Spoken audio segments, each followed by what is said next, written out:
அன்பானவர்களே, வாழ்க்கையில இருக்கிற கஷ்டத்தினால, துன்பத்தினால, பிரச்சனையினால நீங்க வாழ்க்கை இழந்து போய் இருக்கலாம். வாழ்க்கையை வெறுத்து போய் கூட இருக்கலாம்.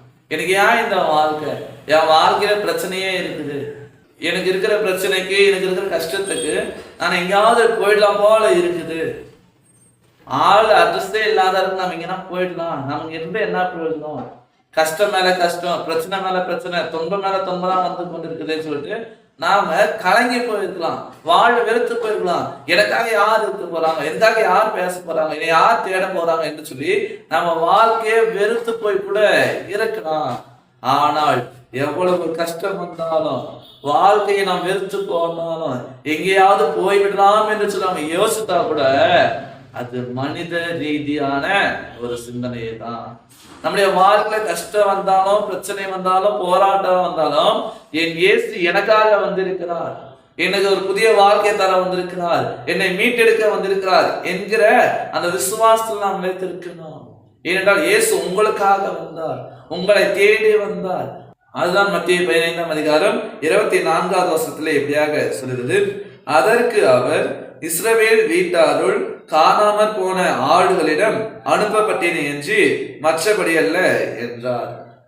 அப்படியானால் இந்த வார்த்தையின்படியாக காணாமல் போன இஸ்ரவேல் வீட்டாரிடமே அனுப்பப்பட்டேனே என்று அந்த இடத்துல நான் பார்க்கணும். காணாமல் போன, இன்றைக்கு நம்முடைய வாழ்க்கையை வெறுத்து போயிருக்கலாம், எனக்கு ஏன் இந்த வாழ்க்கை சொன்ன சோர்ந்து போயிருக்கலாம், காணாம போயிடலாம், இருந்த இடமே வேண்டாம், இருக்கிற எதுவுமே நமக்கு வேணாம் என்று சொல்லி நாம் வீட்டை விட்டு போக கூட நாம நினைக்கலாம்.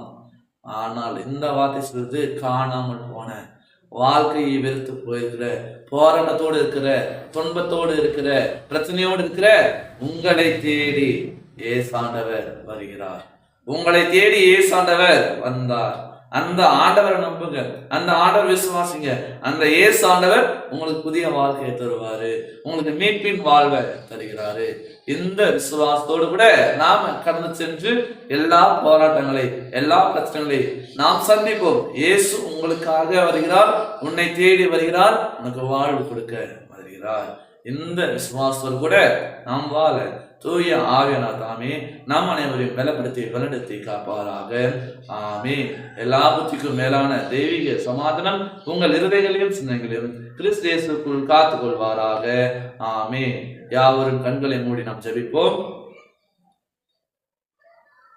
சர்வத்திற்கும் வல்ல நித்திய கடவுளே, எங்களுடைய வாழ்விலே எங்களை தேடி வருகிறவரே, எங்களுடைய வாழ்க்கை, எங்களுடைய பிரச்சனைகளே, ஆபத்துகளே, கஷ்டங்களே, துன்பங்களை நாங்கள் பார்த்து நாங்கள் சோர்ந்து போய் எங்களுடைய வாழ்வை நாங்கள் வெறுத்து வாழுகிற நிலையிலே நீர் எங்களை தேடி வருகிறீர், நீர் எங்களை மீட்டு எடுக்கிறீர், எங்களுக்கு புது வாழ்வு கொடுக்கிறீர். அதற்காக நன்றி படைக்கிறோம்.